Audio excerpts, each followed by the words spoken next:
from Studio 46. This is CBS 2 News This Morning. Within days, everything had been fully corroded. Nearly 2 years after being slammed by Superstorm Sandy, a badly damaged subway route gets back on track. Plus, not quite the adventure these theme park goers had in mind. What sparked these long lines and chaos at Six Flags? So I said, well, making out's not illegal. Handcuffed for showing affection, a Hollywood star mistaken for a prostitute. See the police confrontation. Good morning, everyone. I'm Chris Raggi. And I'm Mary Galvey. Welcome to CBS 2 News This Morning. It's Monday, September 15th. We have traffic and weather together. Wow, what a change, John.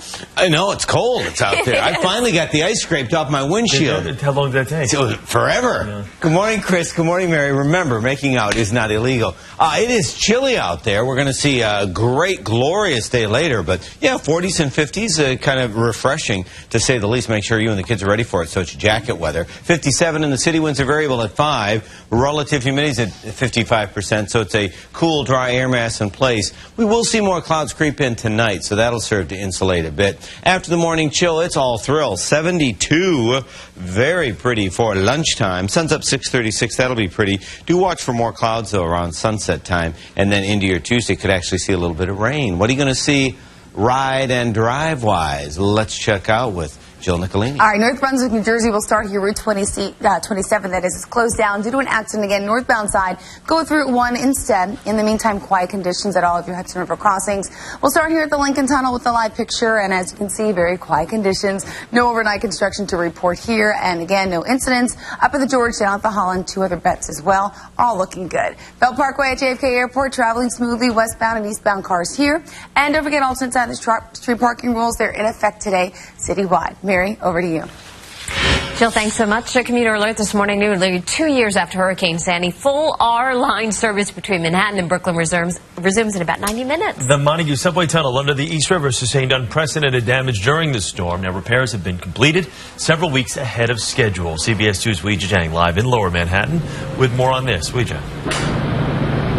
Good morning, Chris. About 2 weeks ahead of schedule and $60 million under budget. All the work not only to make repairs, but also to prevent another devastating storm from doing so much damage.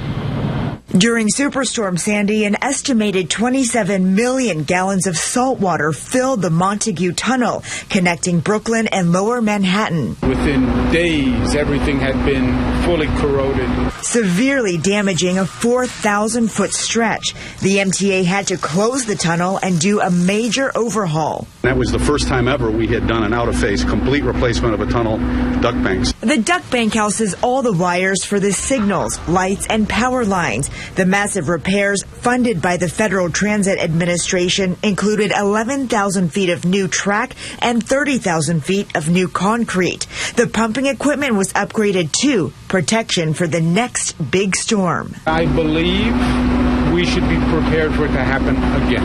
I don't believe that was the last time. So much work, so much inconvenience for commuters who have been using detours since the project started in August 2013. I just have to get off the R one stop before this, go upstairs, go to the 4 or the 5 at Borough Hall. But now they'll be glad to see something for the first and likely last time. A subway tunnel where just about everything is brand new.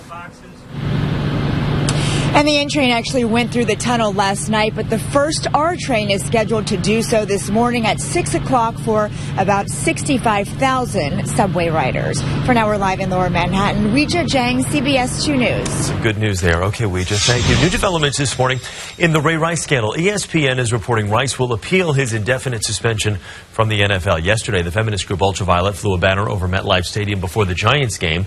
It included the hashtag Goodell must go.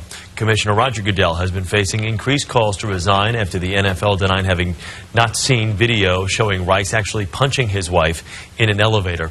And the pressure is rising throughout the league. On Sunday, the Carolina Panthers bench defensive end Greg Hardy, who's appealing a domestic violence conviction. We'll have much more on this story coming up in our next half hour. New Jersey lawmakers take up a half dozen bills today involving domestic violence. One measure would allow victims to testify via closed-circuit video rather than be required to appear in court with the accused offender.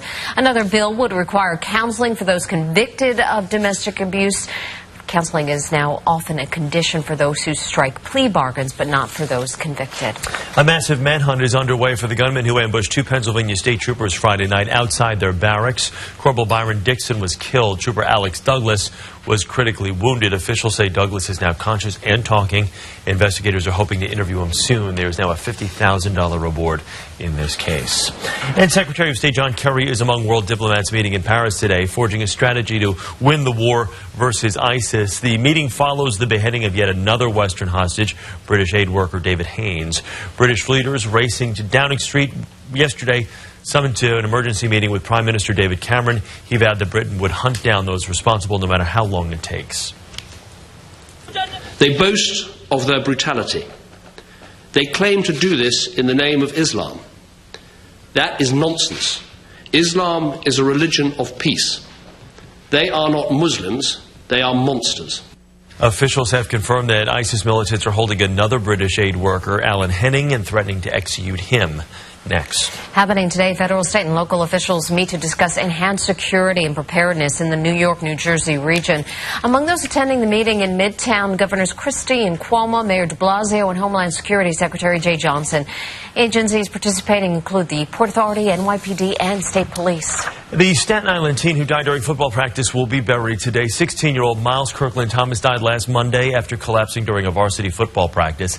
An initial autopsy exam was inconclusive. The medical examiner is conducting further tests to determine the cause of death. The Curtis High School junior will be laid to rest at the Silvermount Cemetery. A woman is hospitalized in critical condition after jumping out of a moving van on Union Hall Street in Jamaica, Queens.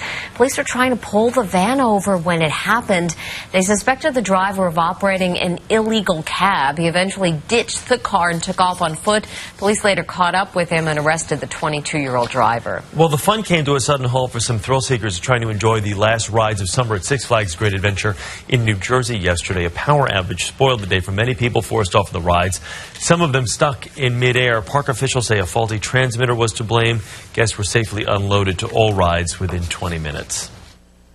All of a sudden, everything just shut down. And then we're like, okay, we're stuck here. How do we get off? We got to jump off the roller coaster, kind of. It was kind of like, it was, what, like 3 feet down?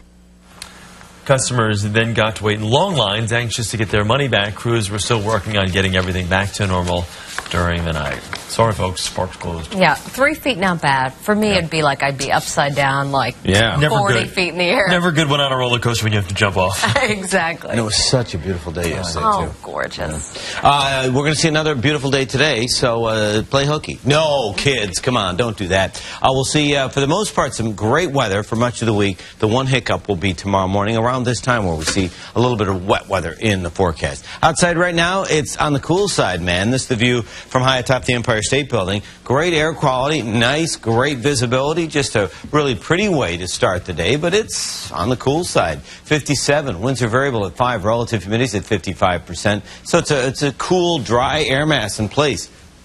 45 in Monticello, 44 in Sparta, 56 in Babylon, 50 in Belmar, 45 in Edison. These numbers, on average, it's cooler. In the city, we're actually 2 degrees up. Well, that'll be the case tomorrow morning with insulating clouds. Dew points are so low. How dry is the air? The dew point in the city is at 41. So it's going to be a dry day today and bright as well. A real quick snapshot with the Vortex radar and satellite. There's nothing going on. A few clouds into parts of the Hudson Valley. There'll be a few clouds today. Increasing clouds by tonight. There is some wet weather pushing through parts of the lakes and into the south central states. We have a chance for some showers tomorrow morning. Your day today is fine. Make your plans. Have fun. Maybe some yard work after school today. Who am I kidding? But then by this time tomorrow morning, we've got some showers in the area. But then Tuesday actually should shape up. And we salvage Tuesday, then Wednesday into Thursday. Even Friday looked pretty good with some nice conditions. Now, it is still technically summer. Fall is now 7 days away. It just feels like it this morning. I know, we're all crying. Mostly sunny and pleasant. Still shy where we should be, 72 degrees. Then watch for clouds overnight. And then By this time tomorrow morning, that's when we see some showers in the mix. So we have showers in the morning, then clearing in the afternoon. It's a little warm, and those clouds should serve to insulate overnight tonight as well. Then after Tuesday's hiccup, wonderful Wednesday. Can't think of a word that starts with for Thursday, but Thursday is going to be super too. Friday should be fabulous as well. Traffic has been interesting for an early Monday morning. What's going on, Jill? Yes, we'll start in North Brunswick, New Jersey. We do have a road closure here. Route 27 is closed at Thomas Avenue due to an accident. Your best bet, stick with Route 1. That should get you by okay. Next up, across Bronx. Here at the Bronx River Parkway, happy to see there's no overnight construction, no delays, and the FDR Drive, very quiet conditions here at 73rd Street. Also, the Harlem River Drive and the West Side Highway looking good. Alternate side of the street parking rules are in effect today, citywide. Mary, over to you. Jill, thank you. It is 4:40 on Money Watch this morning. Stock futures are down right now following an all-down day for all three indices in Friday's session. The Dow fell 61 points to end the week. The Nasdaq Composite down 24. The S&P lost almost 12 points. The attorney overseeing GM's compensation fund will announce today how many deaths and injuries have been tied to the automaker's ignition switch flaw so far. GM has publicly linked 13 deaths and 54 accidents to the fault. Federal officials have said they believe the numbers are higher. Families of those killed in affected vehicles are eligible to apply for $1 million in compensation, plus an estimate of the victim's future earning potential. Well, like it or not, it's time to start talking about holiday travel, and there's important advice from the experts today. Book early. Last December proved to be one of the worst months for airline performance, according to industry experts, and this December could be a repeat performance. A spike in demand could mean fewer seats available, and that means higher prices. Experts say avoid flying on high traffic days. They recommend traveling on Saturdays and Tuesdays. Coming up, love lockdown. Do you think that deserves being in handcuffs, fully clothed? An actress nearly arrested for showing affection to her boyfriend. See the emotional police confrontation that has her demanding answers. Stranded at sea, a wild water rescue off Staten Island. See how stranded jet skiers were finally brought to safety. Sleeping wild thing. A homeowner finds a new resident in his home and can't seem to get it out. CBS 2 this morning. We'll be right back.